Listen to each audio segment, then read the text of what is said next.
Even experiencing conflict is not a problem, but to realize that the conflict does not mean to translate into the elaborated notion that I'm a complete failure and this is never going to work out. That's the mind doing something else.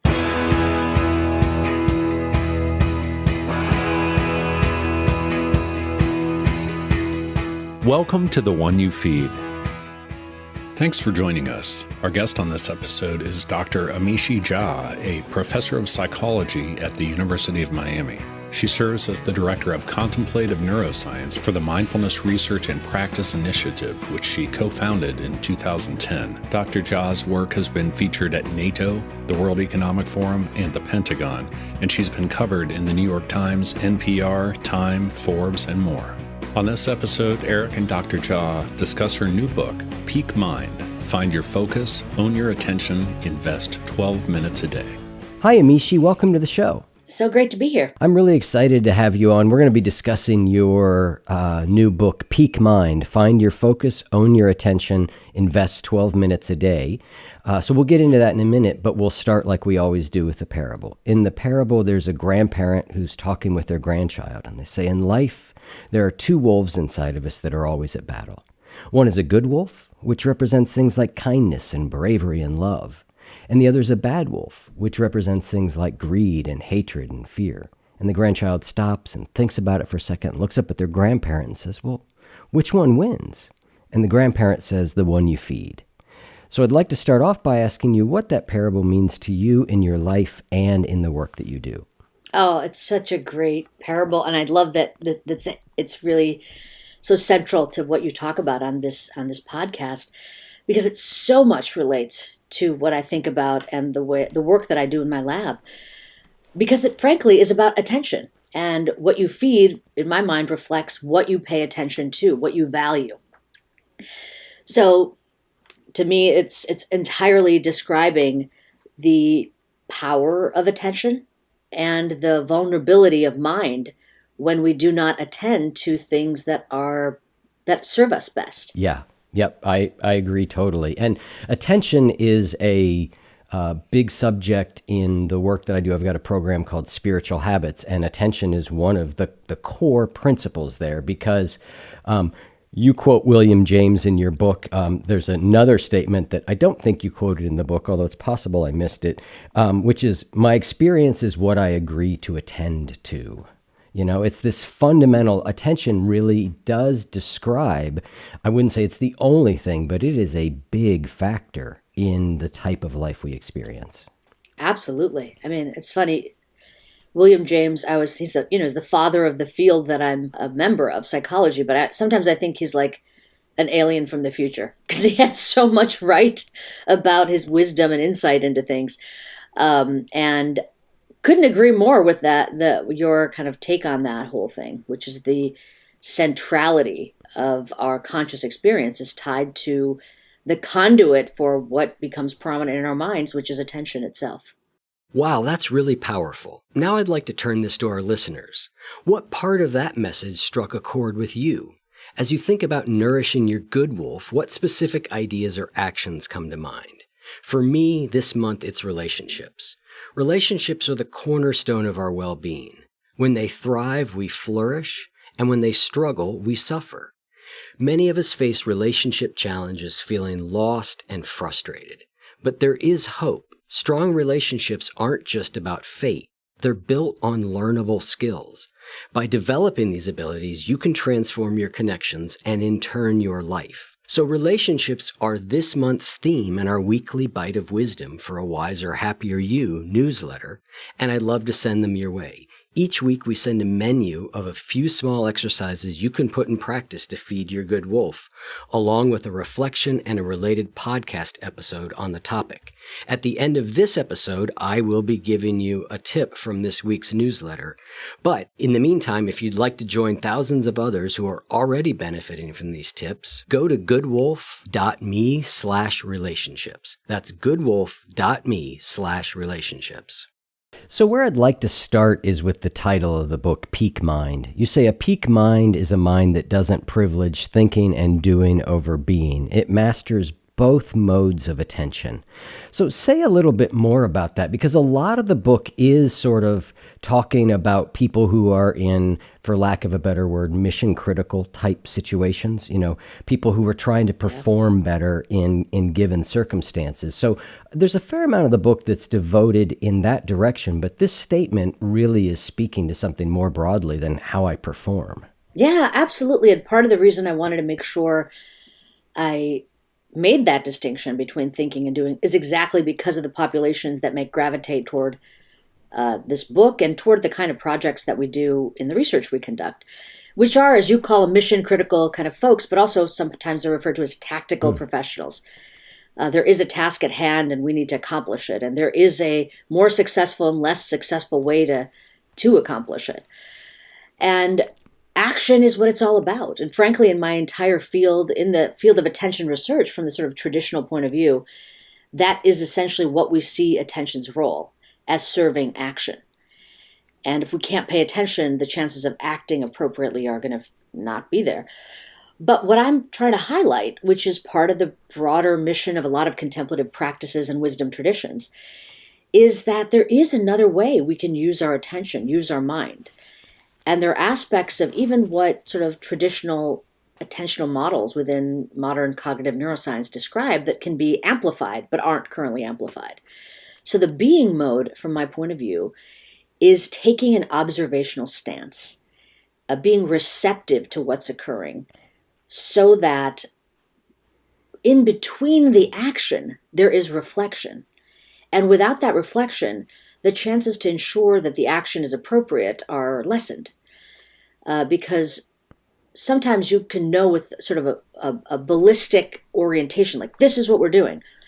Or the training that you have may guide you to say, this is what you do, but is it the right thing to do? How are you going to know unless you actually look at the circumstances? And, a lot of times these tactical professionals or mission-oriented folks talk about situational awareness as you got to know what's going on around you. But what I'm highlighting with that statement of being mode, not just doing mode, is that part of the situation is what is occurring in your own mind. The set points you have, the expectations and stories and assumptions that you have. And the being mode allows you to take stock of what is present without taking any action in that moment, just allowing that to exist and percolating in it. And I think it's highly undervalued, especially for a lot of the kinds of professionals that we end up working with. So it's a new or novel aspect of what they might consider doing, which is being. Yeah. And I put that in quotes because people can't see me. So, in some sense, that the being is a new type of doing, if you want to approach it in that way. You've got, you also say a peak mind, and this, to quote William James again, which I had not seen this quote before and I love, a peak mind balances the flights and the perchings. He says, like a bird's life, the stream of consciousness seems to be made up of an alternation of flights and perchings. Say a little bit more about that. That's very poetic language, I think, to speak to some concepts that you've certainly backed up with neuroscience. Yeah, and I think it touches on what you were asking me about a moment ago, right? The flights, in some sense, is the doing, and the perching is the being. And this can be broken down in sort of the micro level. So even if we're in the middle of executing a complex task, to not forget that the flights are going to be much more successful if the perchings are actually taking place.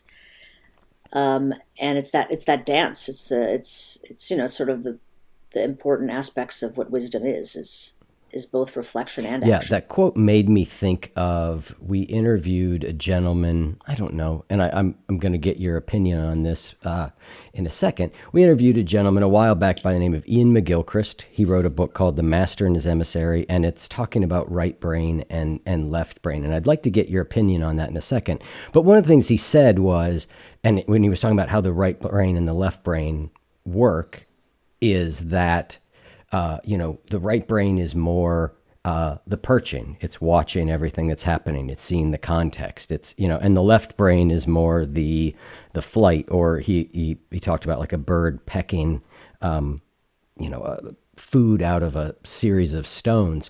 I'm curious, in your in the work that you've done, has right brain, left brain shown up at all? I'm just kind of curious your thought on that theory. I don't want to spend a lot of time there, but I can't help but ask. Yeah, I mean, I don't know that book, and I don't know Ian at all, and I don't know how literal he was being or what research he was looking to. But frankly, from sort of a modern neuroscience perspective, the notion of right brain, left brain allowing for complex function to happen in a hemispherically specified manner has been debunked. All complex functions, whether it's a broad observational stance or an action-oriented focusing, will involve a coordination between the entirety of the brain, in particular both hemispheres. But I appreciate the concept of these are distinct from each other. And I would not describe them as based on hemispheres. I describe them based on mental modes. So, and when we think about a mode in the mind, it's essentially a configuration of whatever brain networks are involved in a particular process being more prominent versus a different set of brain networks. So definitely it's the case that, and I describe it in some sense as two aspects of attention. And, this notion of a flashlight, meaning focusing, narrowing, selecting, versus a floodlight, broad, receptive, not biasing some information over other information.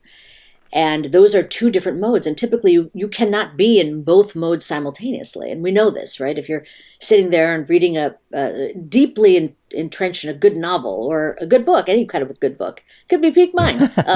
So if you're entrenched in reading a good book, somebody walks in the room and says something to you, you're like, huh? What? You have no idea what was said. Not because you lost the capacity to comprehend language, but because your focus was so narrowed that the input coming in your broad receptive stance was not quite up to snuff to be able to break down the sounds into language. So, and from the brain science point of view, we know that a lot of these aspects of attention are mutually inhibitory. When one network is active, the other one will be suppressed. So, I again would say that do not get too literal with regard to the hemisphere that it's involved in, but the modal aspects, the mind being in different modes, is certainly very very important. You mentioned the two different modes. In your book, you actually have three modes. You're a little bit like the Buddha in that you're a list maker. There's lots of lists of three in this book. Yeah. I'm sure someone has pointed that out before, but I actually like it as a way of organizing. It helps. But so you talked about two of the sort of quote unquote subsystems that work together, right? Yeah. The flashlight, which is, we're narrowed in, we're focused. You talked about the floodlight, which is a more broad and open. And then the third mode that you talk about is the juggler. Say a little bit more about what the juggler is. Sure. All three of these are really, as you said, subsystems of attention. And in the broadest sense, we can say this mental capacity of paying attention is really just about prioritizing some information over other information. It's thankfully an evolutionary inheritance we get to enjoy, even though it has its own consequences. But it is the result of, we think at least, kind of going back in time, a big problem that the brain had, which is that everything could not be processed.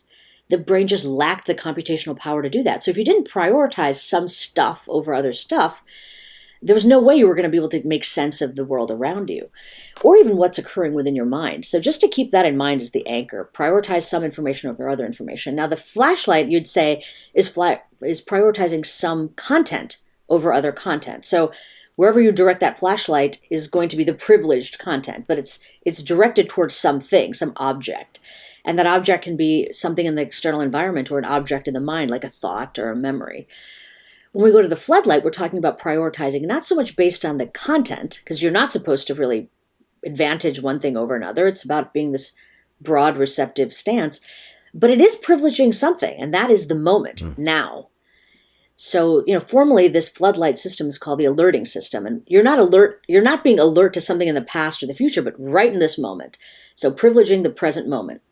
And then, as you mentioned, the third system, formally called executive functioning, but I describe it as a juggler for shorthand, is really regarding prioritizing based on our goals. So these are internally held goals, intentions, plans, whatever it is you want to call it, that is guiding the way we're going to interact with our own mind and our environment. And just like a juggler, you've got to do this with sort of a multiplicity in mind. You usually don't have one goal. So in this moment, my goal is to have a fruitful conversation with you, but my goal is also to publish the papers that I'm publishing and to be a responsible citizen and to enjoy my life and my family. Like, those goals don't go away, but obviously I'm not actively doing all of those simultaneously. So I'm kind of keeping all the balls in the air and ensuring that every action that I undertake aligns with my goals. And when the juggler is not functioning so well, balls drop. We forget the goal. We don't inhibit irrelevant information. And this could be a micro goal, right? So I want to have a conversation with you. That's my goal. But my phone buzzes and then I go and start reading my text messages in the middle of this conversation. Why did I do that? Well, I failed to hold the goal and then control my behavior aligned with it.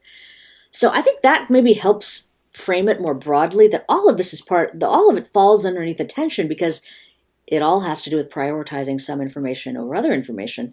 It's just the nature of what that information is. Is the executive function, or the juggler, as we would call it, the part that is choosing where to point the flashlight? Although I know that Yes. I think attention is very interesting because it's similar to the breath. It's something that happens automatically and is also controllable, right? Correct. Yeah. If someone lit a firecracker off behind my head right now, my attention is going there. There's nothing I'm going to do about 100%. that. So, but beyond that, is it the juggler that's sort of trying to say, let me align my attention with my to use a different word for what you were talking about, my intentions, the things that matter to me. Yeah. Is that kind of falling into the juggler's role? Correct. Yeah. Executive control is the thing that guides goals. Now, the goal could be pay attention to what's happening right now. Don't privilege any content over other content. So you're driving down the road and you see, big flashing yellow light, like maybe by a construction sign or something like that, or construction site. And the juggler would say probably best to check out what's going on right now. And it essentially calls upon that particular floodlight orientation or mental mode to be in. Or it could be get narrow and focused right now so you can actually understand this conversation or read this sentence or whatever it is, get focused and directed. But like you said, there's always the kind of push and pull of what the juggler intends to do, and then other stuff that may derail what's going on. And, in some sense, the flashlight is a great example of that, where you already said it. You can direct it willfully, but it can get yanked. And what it gets yanked by is also very interesting, because in some sense, it's like the baked into us juggler, right? It's like, why would it be that a firecracker would pull your attention? Because your survival may depend on it, right? So essentially these, are things that are salient, that are novel, that are fear-inducing or threatening, that are self-related, are all sort of privileged into the way that our brain functions. We don't have to try to make it that way. It just is sort of by default. Right. You say the three main factors that determine, how this attention gets deployed is familiarity, like you said, like something that's new, I'm going to give more attention to. Yeah. Salience, right? How important it is to me. And then finally our own goal, our own attention. And so those three things are sort of, struggling. I don't know if struggling. The attention is sort of being, as you said, pulled by those things. And one of the things that you say early on that I really liked was that there's nothing wrong with our attention. We talk a lot about having attention problems these days, a crisis of attention, or, but you say our attention is working just fine. Just say a little bit more about that. Yeah, that's the kind of ironic part of this moment. People feel a sense of struggle, an overwhelm or crisis, and they want to blame their brain instead of the circumstances in some sense. So let's just talk about social media or technology kind of more broadly.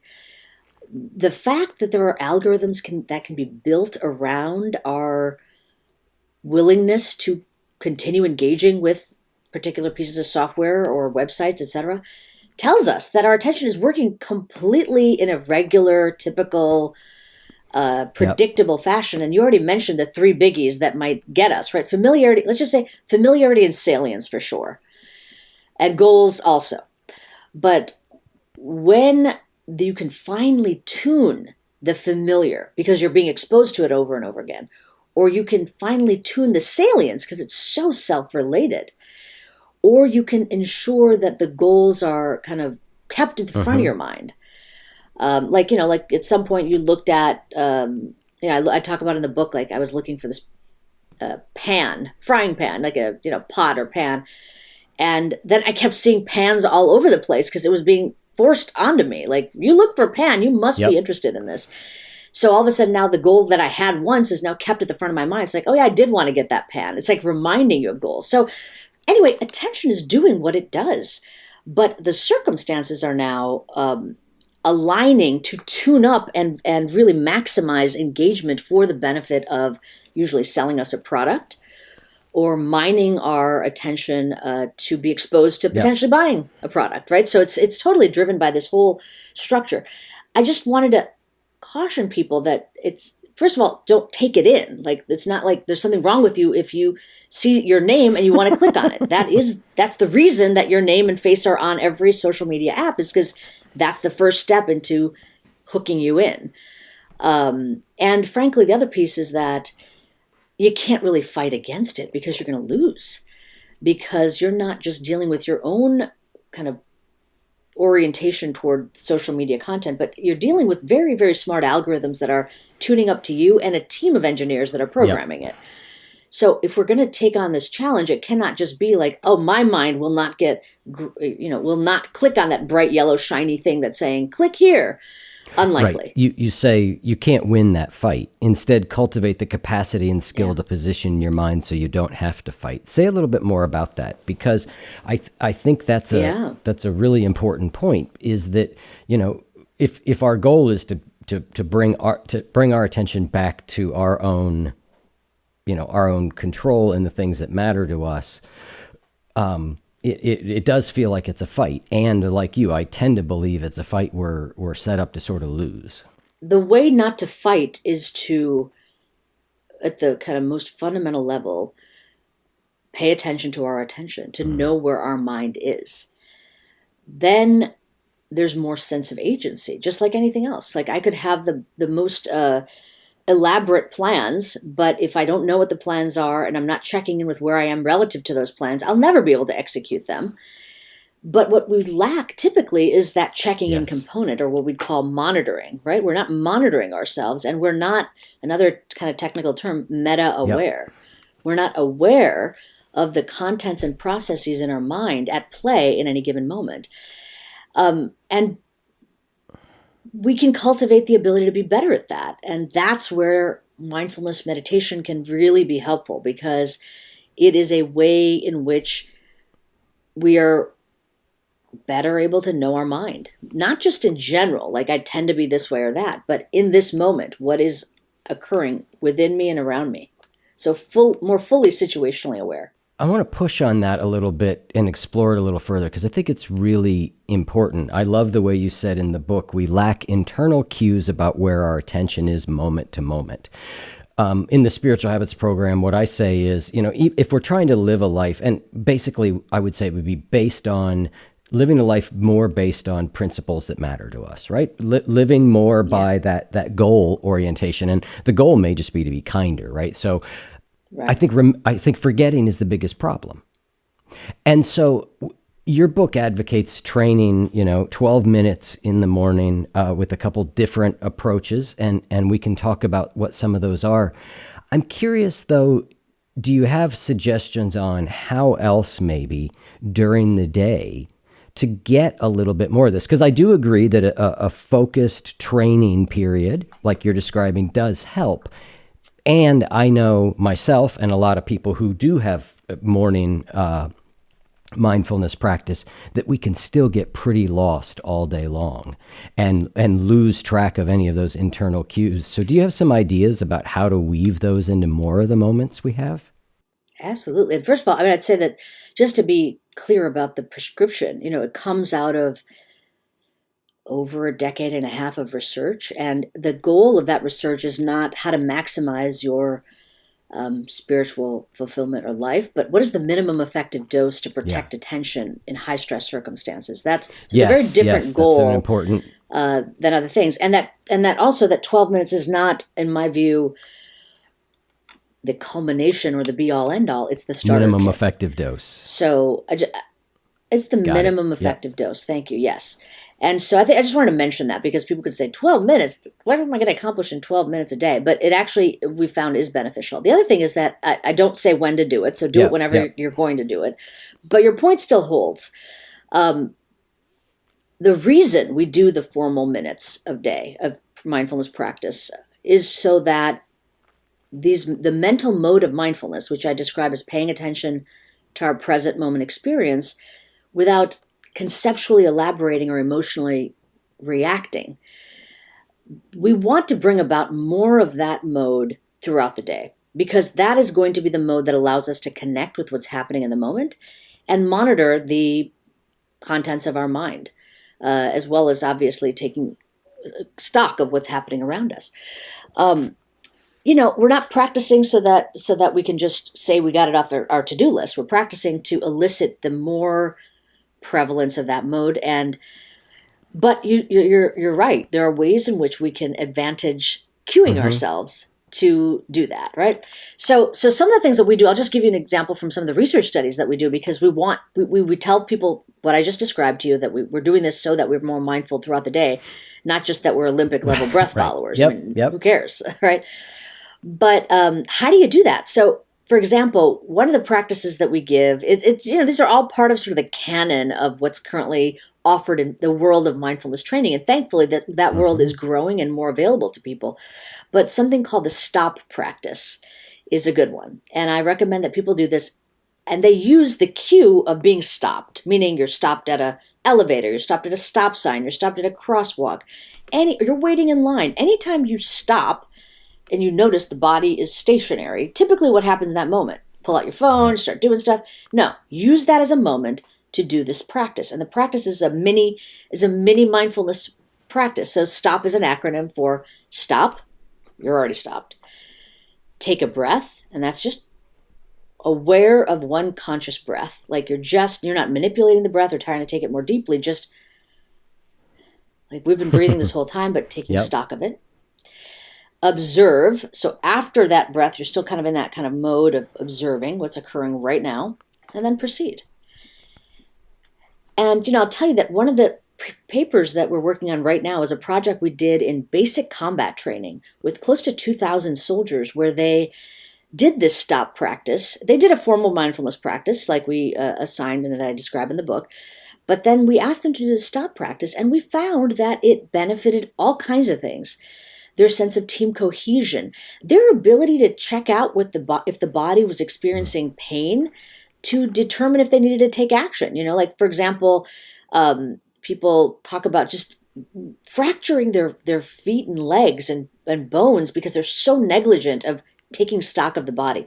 But if you're stopped in all these times and you're just checking out what's going on, and we actually guide them. Week 1 is the breath, then it may be the environment, then it's aspects of the body, then it's people in your team. So it kind of follows different components of what the target of what you take stock of in that observe and moment is, can really make a difference and cues people into that mindful mode repeatedly and multiple times a day. So that's one thing that you can try. I think that's great. It speaks to, I'm often thinking about triggers, like what you use the word cue or trigger, like how can we remember? And, that's a good one. I mean, I've talked about and heard about sort of like if you're stopped at a traffic light, but I love the idea of like stopped in any circumstance. Yeah. That's a great one. Yeah. And, now I'm telling people more like, if you feel the urge to pull out your phone, that's a moment to practice stop. Because that's giving you a sense of like something's going on that makes you feel capable of doing that. And maybe think, is that what I want to be doing now? Or am I defaulting? There are so many places I could take this, but we're a little bit time limited. So I'm gonna pivot to this place because it's something I definitely want to talk with you about. And I think it's important to reiterate sort of what you said, that the research you're focused on is about improving attention. But you talk about attention. You say there are 3 major forces that degrade our attention: stress, poor mind, or poor mood and threat. Yeah. But it also sounds like early on you say that, if we're feeling, cognitive fog, it might be depleted attention. If we're feeling anxious or worried, it could be hijacked attention. If we can't focus, it might be fragmented attention. So not only are some of those things causes of degraded attention, but it sounds like degraded attention is also the cause of some of those things, right? It seems like it's a bidirectional relationship. Would that be accurate? Absolutely. Okay. Yeah, absolutely. So given that whether most people are not, who are not tactical professionals, are going to say, I want better quality of life, right? I want to be a little bit happier. I want to spend less time ruminating and regretting. I want to be more present to the people I love, et cetera, et cetera. So given that, this is a long setup for a question, isn't it? But I'm going somewhere here.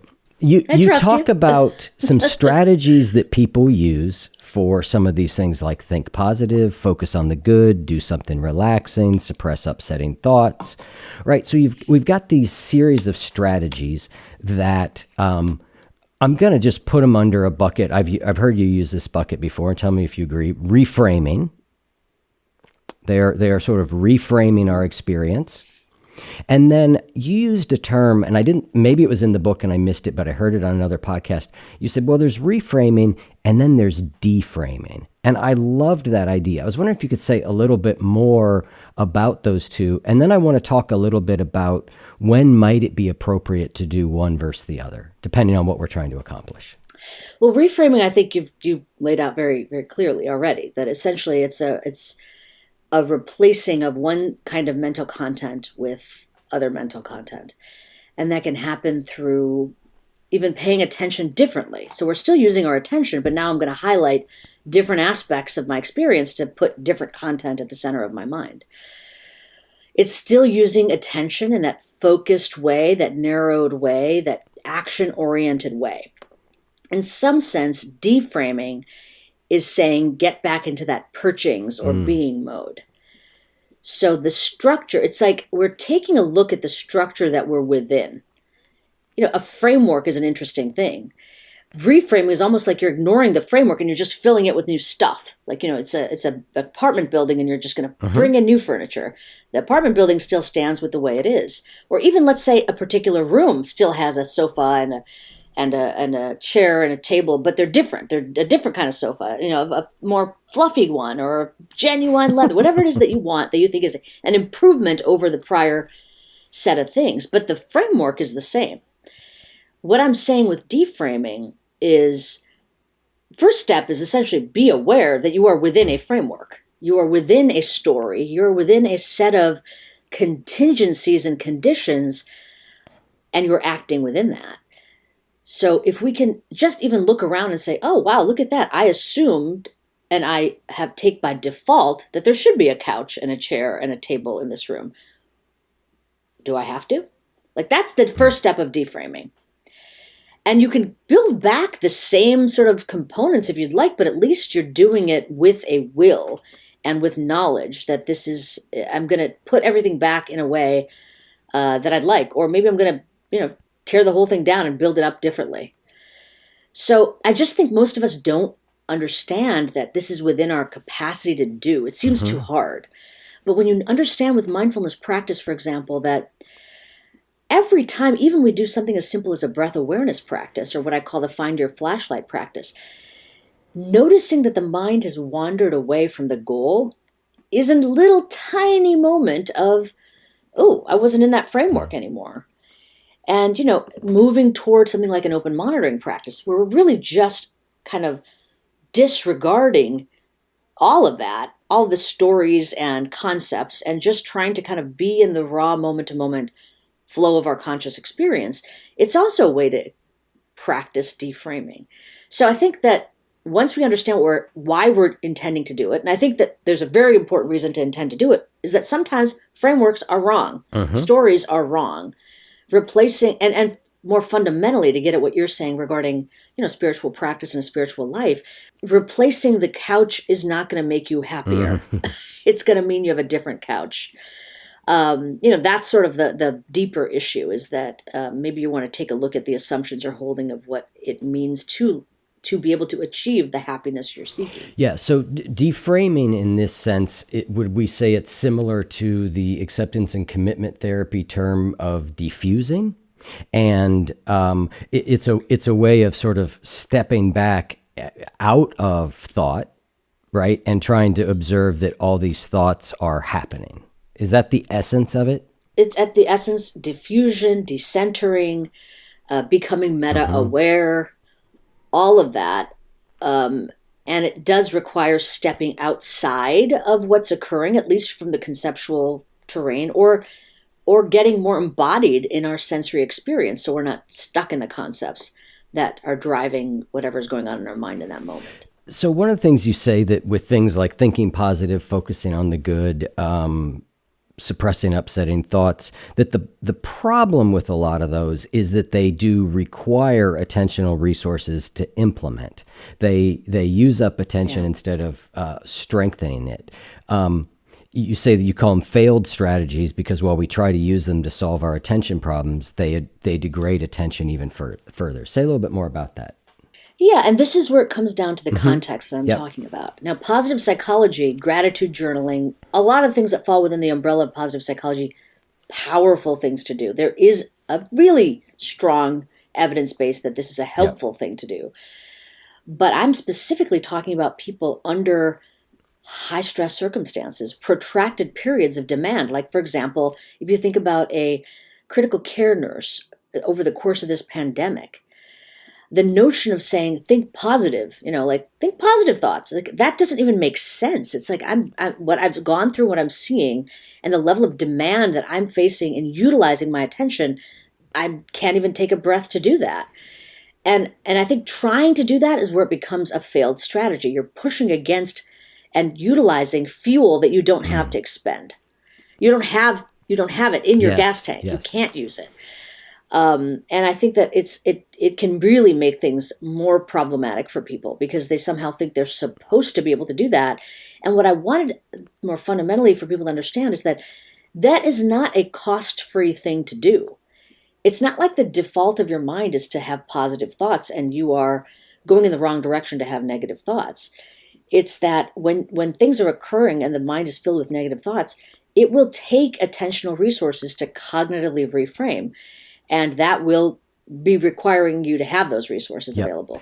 And so talk about in what ways, how do we get to the point where our deframing, diffusion, mindfulness practices don't feel effortful in the same way? Because it feels like for me to sit down and follow the breath and keep bringing my attention back to it and back to it is also an attentional drain, but your studies seem to indicate that's not really the case. Yeah, the studies certainly indicate that what we're doing is bolstering core attentional resources and working memory resources. It can feel like it's difficult. But that doesn't mean that it's actually draining attention. In the same way that a very intense body, upper body workout can feel tiring, but you are actually working toward growing your muscles. It's sort of like that idea. And I think that there are many ways in which you can orient to the practice so that it feels less draining. Yes. In some sense. Easing up, not having that kind of conflict that a lot of practice people can experience in practice. And a lot of that I think is optional. I don't think you need to feel like a failure because your mind wandered. But people think somehow that if my goal is to pay attention to my breath, my mind should not wander. And what I'm saying is the goal is to pay attention to your breath. The mind will wander. And actually remember that the moment you realize that your mind has wandered is a win. And then so instead of feeling that conflict and that effort and that drudge of like, oh God, my brain isn't even staying stable. It's what's wrong with me? It's like, got it. I know where I'm off. I've got to get back. So even the way we orient to the practice at this more micro level can reduce that sense of dread and effort. But to kind of more broadly understand that something that feels effortful can still be building resources instead of depleting Yeah, them. I love that. I think what you said there is so important. I'm kind of curious, does everybody naturally default to that sort of natural, like, oh, my mind's wandering, so I'm failing? It just seems inherent with everybody I've ever talked to who's taken up a practice like this. Do you come across people that don't orient that way? Or is it just sort of natural to us to be told if your job is to do this task and you just see that you're not doing that task, you just go, oh, I'm not good at this? Well, no, okay, I think it's even more fundamental than that. I think that this experience, this is what's kind of interesting. Why does it feel, why are conflict states and negative emotion, why do they co-occur, right? So anytime you have a mismatch between what you would like to have happen and what happens, there can be a slight dysphoria associated with it. That's kind of interesting. So why is that? And people have looked at this in cognitive neuroscience studies, where sometimes you'll just look to see if you impose a negative emotion on somebody, what happens to their cognitive control.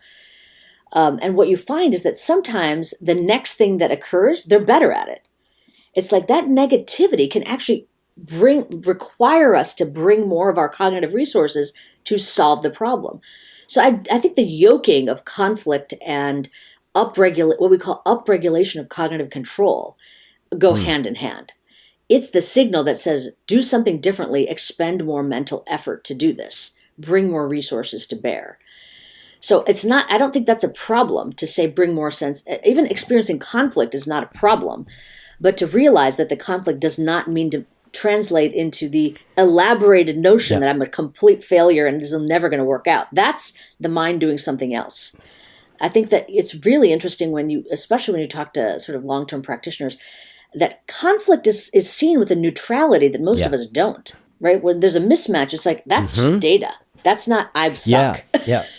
And I think that getting to that point can really, and especially, in all of these kind of elite settings, I think people are trying to understand that if I add the layer of a conceptual story on top of the experience of conflict, it will slow me down in course correcting what the conflict signal is conveying. Right. Yeah, and I just think it's so important to try not to, or to work on not developing that aversive relationship with practice, because a lot of people, I think, do. It's that I'm failing at this, I can't do this, I'm not any good at this, and I love that. Go ahead. I would even encourage people to just really break down the experience. Like usually in our mindfulness practice, and I talk about this too, it's like you're going to focus, you're going to notice your mind wandering, and then you're going to redirect back. But sometimes I will guide people to just hang out in the moment that they notice the mind has wandered away, and really kind of get granular with that. What occurred first? What is the first thing that happened? Usually we're having conflict, negative emotion, I suck. That's the fast track. So what if it's that, whatever that visceral or, feeling tone is of the mismatch, see if you can get more precise on that, get cued into that mismatch feeling, and see if you can kind of truncate the elaboration that follows. Yep. And once that, a lot of expert practitioners will talk about it. It's like, I remember talking to Mathieu Ricard once, an adept practitioner, a Buddhist monk, and he said it, and I thought it was so beautiful. It's like, it's not a storm. It's like I see slight undulations on the ripples of the pond, whatever it is. It's like, that would be awesome. If the slight movement of the water, the tranquility of the mind is disturbed, and you can say, back on track. Totally. Yeah, and I just wonder how much new practitioners have that ability to be that granular. I think that it's at least what we can do is say, observe it, see if you can track it. And it's almost like what I would say to people, even when, I think I do talk about this in the book, like if you've ever had experienced or seen somebody experience road rage, somebody gets cut off. And the next thing you know, somebody's flipping somebody else the bird, or in terrible circumstances, there's violence. What if you could actually grab a hold of the earliest moment that you whatever that the initial inclination that I'm going to have that feeling, and we know what that is. I mean, I always call it, and as I noticed in my own practice when I was very early stages, is like if there was a ballistic reactivity, I wasn't going to catch it. If my kid did something and I was going to shout, I was probably still going to shout, but I would apologize more quickly. Like, oh, I didn't want to have that strong of a reaction. And I'm sorry, because even though I feel like what would happen was not okay, you didn't need that extra stuff that just happened. So, I don't know if that gets at what you're talking about, but that feels it feels like part of the journey of what this is. Well, you quote Lou Reed at one point in the book and said, between thought and expression lies a lifetime. I love anytime the Velvet Underground shows up in a book. But that between thought and expression lies a lifetime. It reminds me of the Viktor Frankl quote of between stimulus and response, right? And I've said that I think sometimes the most practical thing, a long history of different types of meditation practices given me, I think the most practical thing is that space between stimulus and response seems a little bit bigger. There's a little bit more moment to be like, hang on, listeners couldn't see that, but I sort of started to rise up in like a outrage but don't get all the way there, and to your point, then yes, also, learning to walk it back faster. And, I love the idea that you just said about noticing that moment when your mind is wandered and really noticing what happens there, because there is, I guess maybe this will be kind of a place to wrap up, and I don't know if it'll work or not, but, in Buddhism, they talk about the five skandhas. I don't know if you're familiar with the five skandhas, but it's describing a little bit of the way that we put together the sense of a self. And there's there's some initial like Vedana, like the very first thing, but they make a distinction between perception, like the raw sense data, and then all the things that the layers that start getting added on top of that, right? From positive, negative to the stories we might tell to, all sorts of things. And I'm wondering, advanced practitioners say you can actually start to notice those extraordinarily fine increments, right? For most of us, it's just like that. That whole process happens like that. But there is a way of breaking that down. I guess my question to you would be, what have you seen looking at the way our brains process data that might shed light on that, or confirm that that's kind of what happens? And do you see people being able to interrupt that pattern, kind of the snap I just did? Do you see people being able to interrupt it? The way that we look at it in my lab, and there's so many different people that are looking at this kind of thing, we can start to see even things like mind wandering. Let's not even talk about sort of emotionally latent stuff. Obviously, mind wandering has that propensity. But what we know is that when people mind wander, for example, if we just had them do a simple task where they're just pressing a button every time they see a digit on the screen, we know that the response times are going to become more and more variable when they are mind wandering. In fact, that's the clue that they're mind wandering, because usually a few seconds later they'll miss something, or they'll make an error, or they'll report back, yeah, my mind was wandering. So close in time to when we see a lot of variability, you see the costs of that variability on the consequential actions that need to be performed. And so what we know with mindfulness training is that there's a reduction in that variability, and the performance is less prone to making errors like that, and people report mind wandering less. So I think that that's a movement, or that's an insight that says, yes, the more you're able to monitor moment by moment what's going on, and you train your mind to do that through something like a breath awareness practice and the whole suite of practices that I go into in the book, the more chances that you're going to be able to course correct more quickly. And so even the windows, that's the kind of thing we're looking at now. It's like the windows of variability. Can those shrink? Or what we know from, for example, the work that one of the postdocs in my lab, Tony Zanesco, is doing, is we're looking at what we call microstates. So these are essentially sort of the units of our kind of configuration of the brain, if you will, in a moment. And typically you can break this down into like 30 milliseconds. There's small micro kind of stability of the mind in these tiny windows. And what we know, for example, is that microstates tend to be temporally contingent. So the microstate you were in one moment is likely to produce the next microstate. And we know what the microstates, at least the signature of what it looks like when people are completely off task, or their mind is not on the thing they're trying to do, or they're highly variable. So if you're in a highly variable kind of state, the next moment is likely to be highly variable.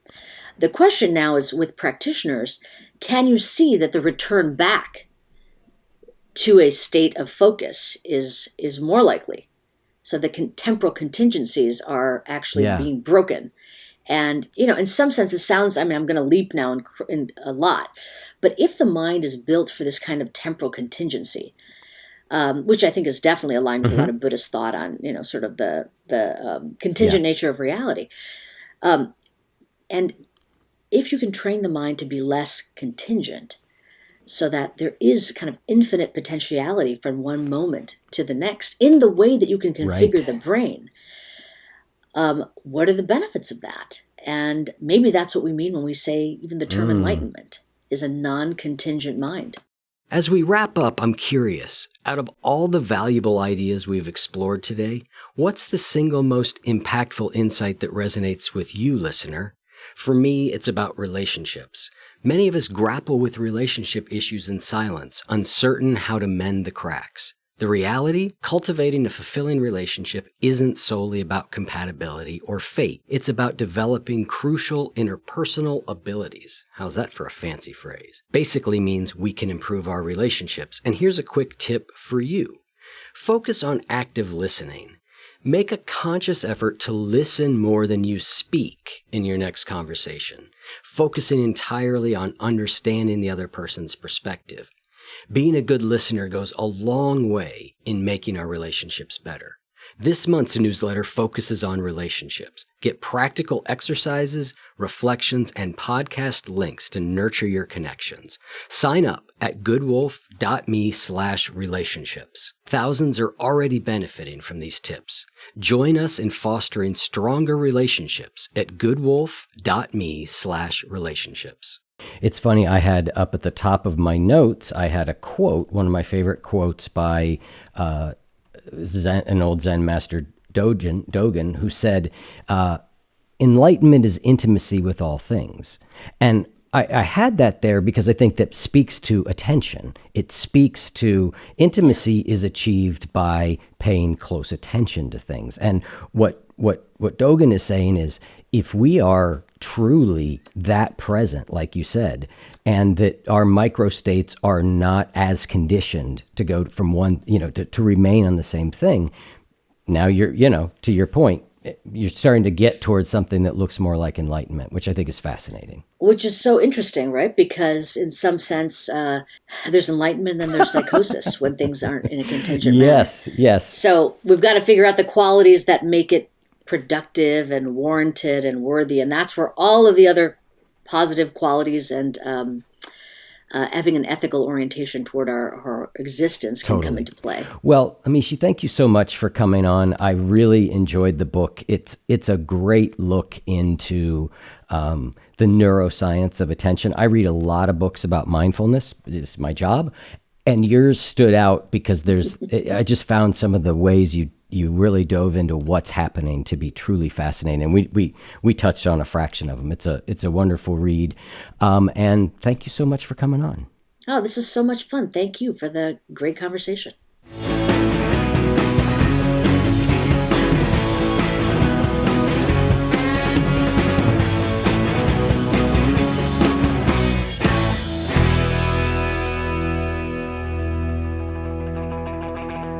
If what you just heard was helpful to you, please consider making a monthly donation to support the One You Feed podcast. When you join our membership community with this monthly pledge, you get lots of exclusive members-only benefits. It's our way of saying thank you for your support. Now, we are so grateful for the members of our community. We wouldn't be able to do what we do without their support, and we don't take a single dollar for granted. To learn more, make a donation at any level, and become a member of the One You Feed community, go to oneyoufeed.net/join. The One You Feed podcast would like to sincerely thank our sponsors for supporting the show.